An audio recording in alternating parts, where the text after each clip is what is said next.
Hello, welcome to News Now on TV360. I am Fidelia Aguncha. Nigeria's Minister of Health Isaac Adewale has confirmed there are now 74 suspected cases of monkeypox in the country.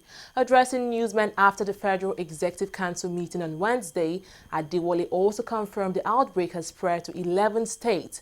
According to him, the 11 states affected include Akwa Ibom, Bayelsa, Cross River, Delta, Ekiti, Enugu, Imo, Lagos, Nasarawa and Rivers State. He, however, asked Nigerians not to panic, adding that only 3 cases have been confirmed from Bayelsa. Laboratory tests on the suspected cases are being carried out by the Africa Center for Genomics and Infectious Diseases in Redeemers University at Ogun State. Meanwhile, the Nigerian military has reacted to rumors it is spreading the monkeypox virus in the country's southern region. The rumors had forced parents in the area to withdraw their word from school, reportedly targeted by the army. However, the military in a statement said it had not even begun its medical outreach program as part of its Operation Crocodile Smile 2 in the region. It described the report as callous and unpatriotic rumors spread by enemies of the state. Suspected militants have kidnapped 4 Britons in Delta State, southern Nigeria. This was confirmed by the state police spokesman Andrew Anyamaka, who said the incident happened on October 13, 2017.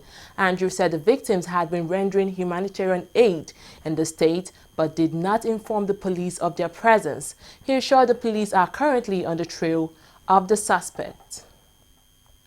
President Muhammadu Buhari has arrived Turkey for the 9th summit of the Developing 8, which will begin on Friday. The president departed the country on Wednesday after presiding over the Federal Executive Council meeting. Buhari is accompanied on the trip by ministers, top government officials, including the Comptroller General of the Nigerian Customs Service, Ahmed Ali. The trip comes days after the Nigerian Customs Service announced President Buhari, alongside the customs boss, will hold a bilateral meeting with the authorities of Turkish Customs Service to address the illegal importation of firearms from the country into Nigeria. The second edition of the ReadySet work initiative of the Lagos State government has officially come to an end, with 1,400 students graduating from the scheme. The capacity building initiative is aimed at making graduates in Lagos State more employable and equipped with necessary entrepreneurial skills to start their own businesses. The program, which began with just 500 participants in its first edition, featured 12,000 students selected from 6 tertiary institutions in Lagos State. It's all smiles and cheers as the Lagos State Ministry of Education draw the curtains on ReadySet Work 2.0. Over 12,000 students who took part in this year's edition of the program are graduating after 13 weeks of intensive training involving experts in various sectors. Present to congratulate and usher the graduate into the labor market is Lagos State Deputy Governor Idiat Adebule. We have cause to rejoice as 1,400 interns are graduating from the ReadySet work.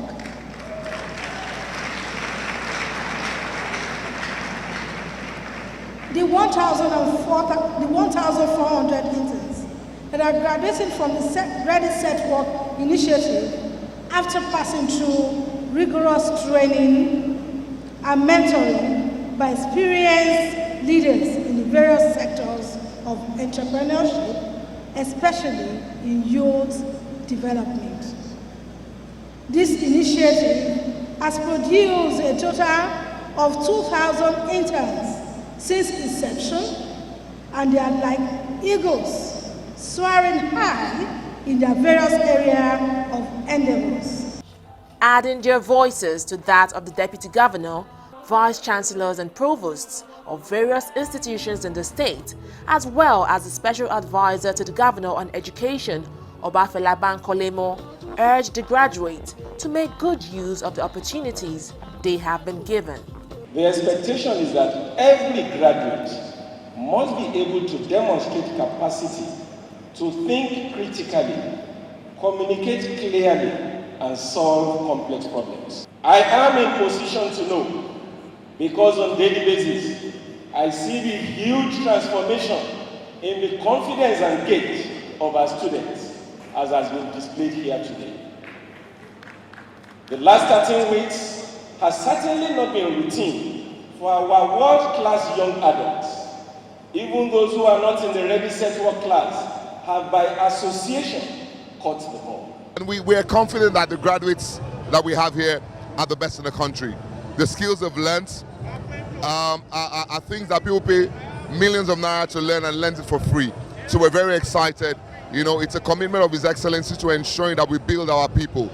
Yes, we're committed to building bridges, building infrastructure, but His Excellency knows that the most important asset to build is the people. That's why we're committed to ReadySet work. And today is a great excitement. I mean, you can see the students are excited.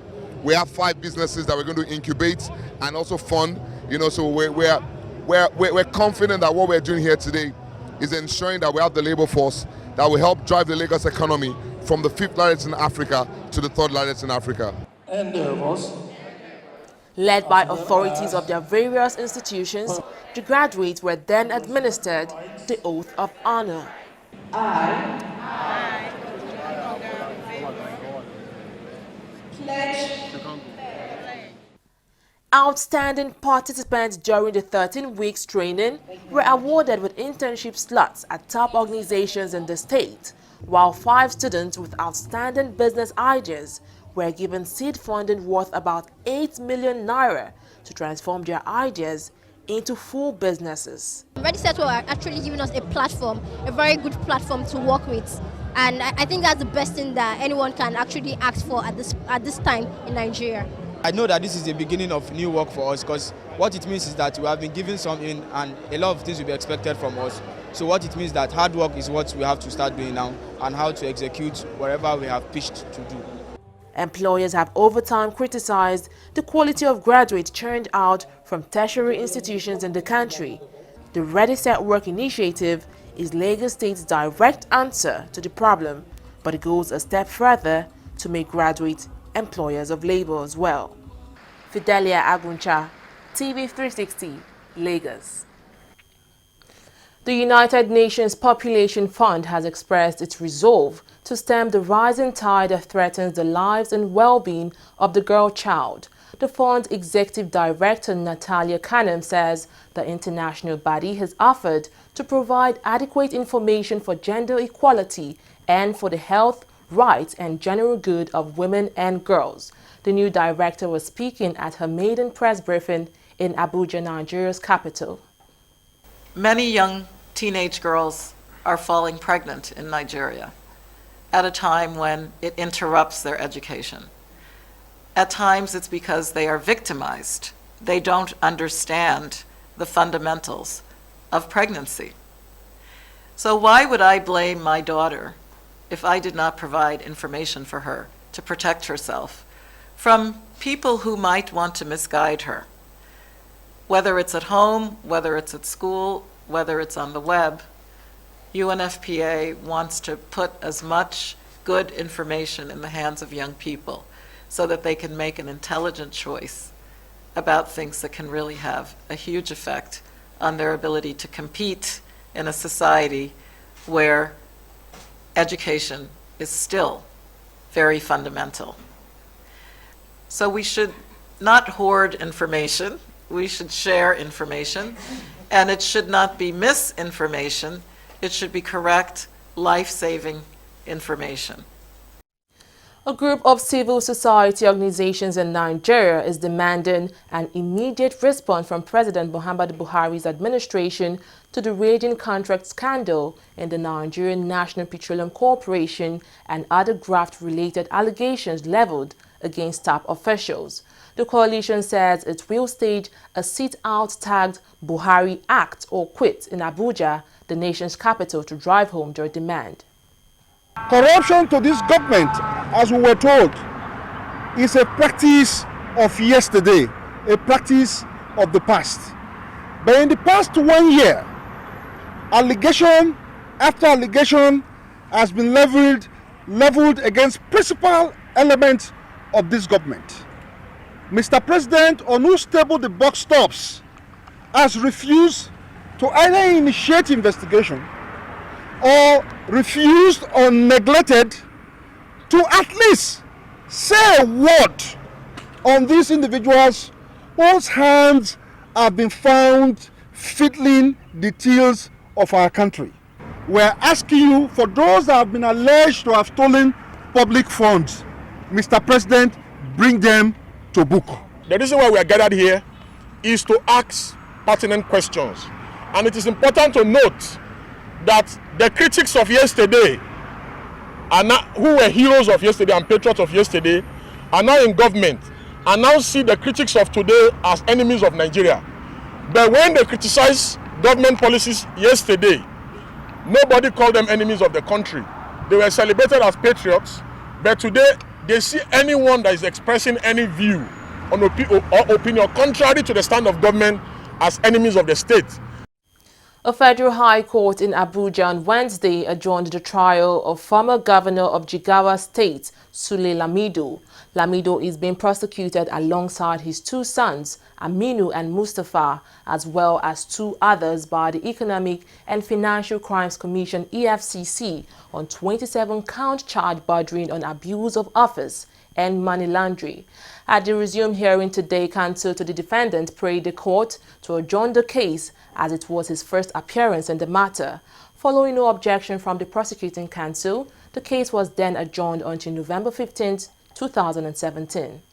Defendants, they had different counsel who were representing them in the matter. They had been there all this while. But Chief Kanaka SSAN is coming into the case for the first time. And it's a constitutional right of the accused persons to adequate representation by a counsel of their choice. They have chosen him. So he asked for time, he's asking for time to go through, to understand the case and be able to defend them.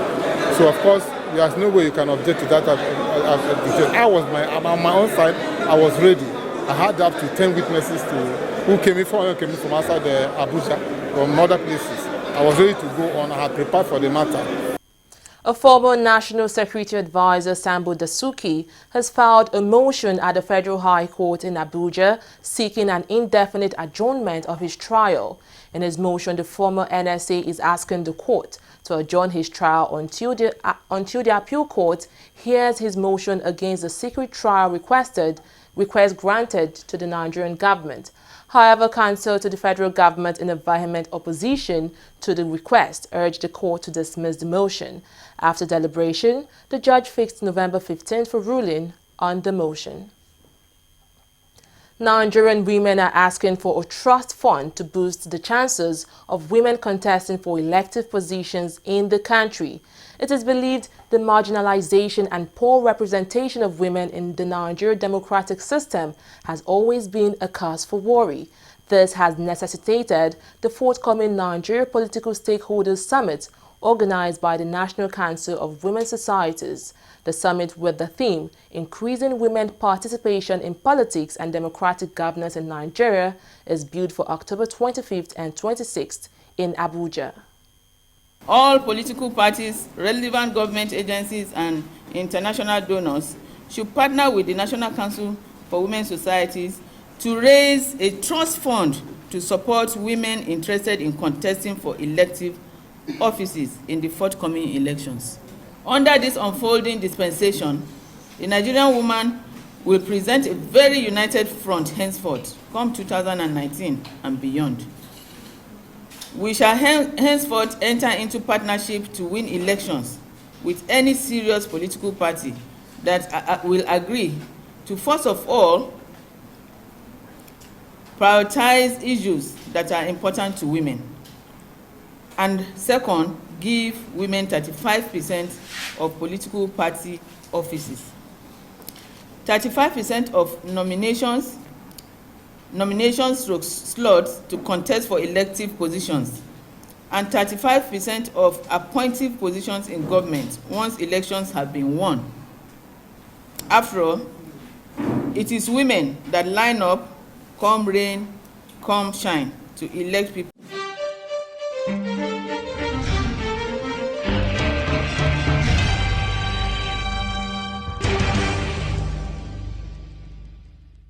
The search for the 2017 WSCIJ Investigative Journalist of the Year is on. Are you a Nigerian journalist or a team of journalists with investigative stories on themes from regulatory failures, corruption in the public or corporate sphere, and human rights abuses in the country? The Wole Soyinka Center for Investigative Journalism invites you to submit entries for the 12th Wole Soyinka Award for Investigative Reporting. Categories include print, radio, television, photo, online, and editorial cartoon. Submission deadline Tuesday, 24th October 2017 by 4 p.m. Winners will receive prizes in cash and kind worth 1 million naira. For the full award criteria and other information, please visit wscij.org or call 0908-251-5179. Investigative reporting is the vital force for the restoration of human dignity. Wole Soyinka.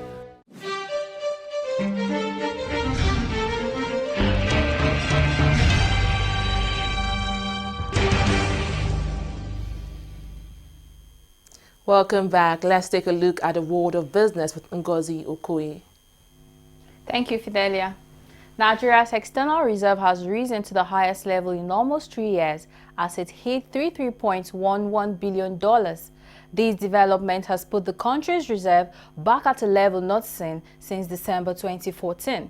Last month, the reserve stood at $33 billion as at September 14, riding the back of increased oil earnings. The acting director corporate communication of the Apex Bank, Isaac Okorafo, said the growth was further indication that the economic recovery, which started in the second quarter of the year, will be consolidated.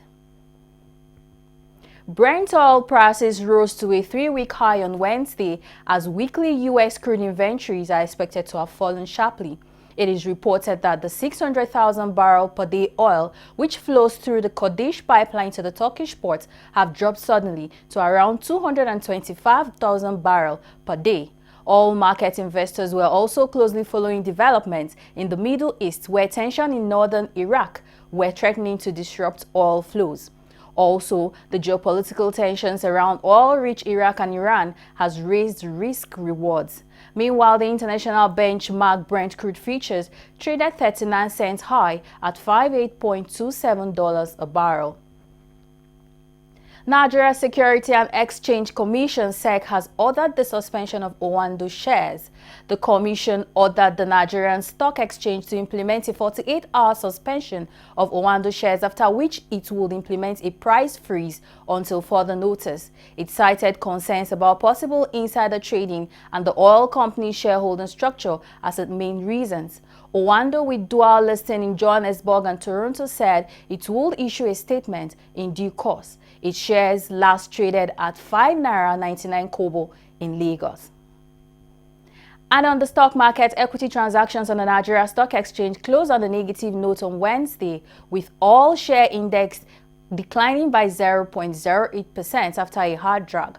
The all share index fell by 28.09 points to close at 36,641.52 from 36,669.61 reached at previous session.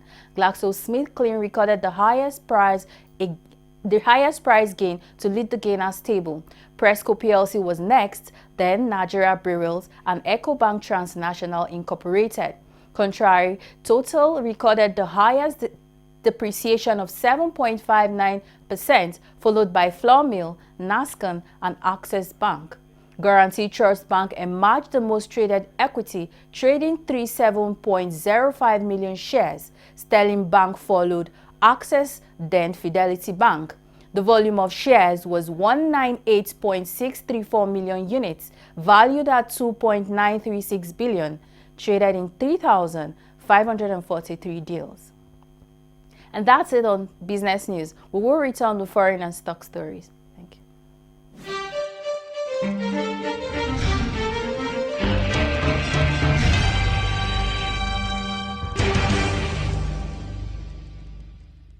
My people, for Obodo, Nigeria, one infection don't surface in some part of this country where them they call monkey pox. This infection now from bushmeat, especially monkey, rat and squirrel. Now the fluid from this animal they cause some more. Person will get this infection will they get fever, headache, back pain, rashes for all in body like chicken pox, but no be chicken pox, na monkey pox. The only way to stop this ogbonge yamayama infection na to stop eating bushmeat. Abi any bushmeat wey don die, especially monkey, rat and squirrel. Make we try to wash our hand with soap and water before eating any food. Sanitizer good if you get time to wash and regularly. Make all of our health workers dey use protective instrument, medicine wey fit cure this ogbonge infection. Never dey, but we fit avoid am. The Federal Ministry of Health and the National Center for Disease Control don put head together to fight this monkey pox. All other states make una open eye so that monkey pox no go spread. If you suspect any symptoms of monkey pox, make you quickly rush go any health facility wey near you. Our Oga Presido Mohammed Buhari want everybody make we dey kampe so that we go jolly in good government. Health na weto monkey pox. Now we fit chase am comot. Na Federal Ministry of Health bring una this message.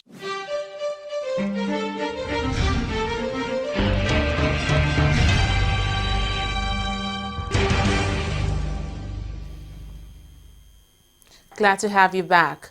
An outbreak of a highly contagious plague has claimed 74 lives in Madagascar over the past 2 months, with the capital particularly affected. A total of 805 cases have been reported on the poor Indian Ocean island nation since August, the Health Ministry said in a statement. Madagascar has suffered plague outbreaks almost every year since 1980, typically between September and April, and are often sparked by rats fleeing forest fires. According to the World Health Organization, the current outbreak is unusual as it has affected urban areas, especially the capital, increasing the risk of transmission.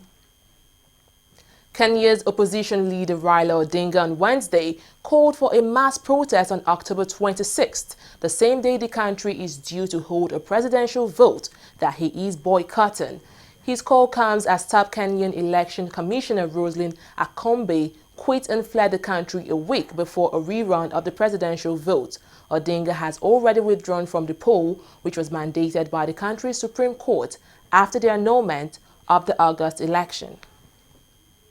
Nigeria's football chief Amaju Pinnick has assured he is ready to ensure a total revamp of the country's oldest competition, the ITEL Cup, formerly known as the Federation Cup.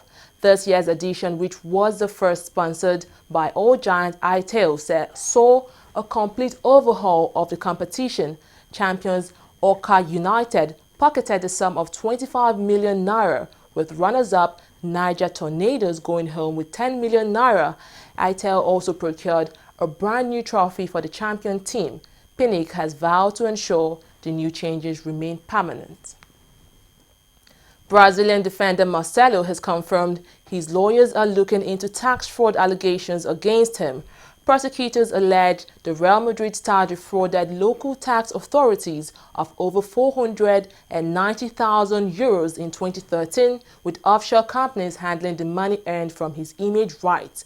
Marcelo is the latest of a number of players in Spain who have been investigated for tax evasion. In 2016, Lionel Messi and his father were found guilty of three fronts of defrauding tax authorities of 4.1 million euros from image rights. Cristiano Ronaldo is also under investigation for the act. The Football Association have released a statement saying they sincerely apologize to any Aluko and Jules Spence after new evidence was submitted to independent barrister Catherine Newton. The evidence was in relation to Aluko and Spence's allegations of racism against former England women's manager Mark Sampson. Based on the updated report, Newton has now found out that they were both subject to discriminatory remarks made by an FA employee. Well, that's all on News Now. Thanks for watching. I am Fidelia Aguncha.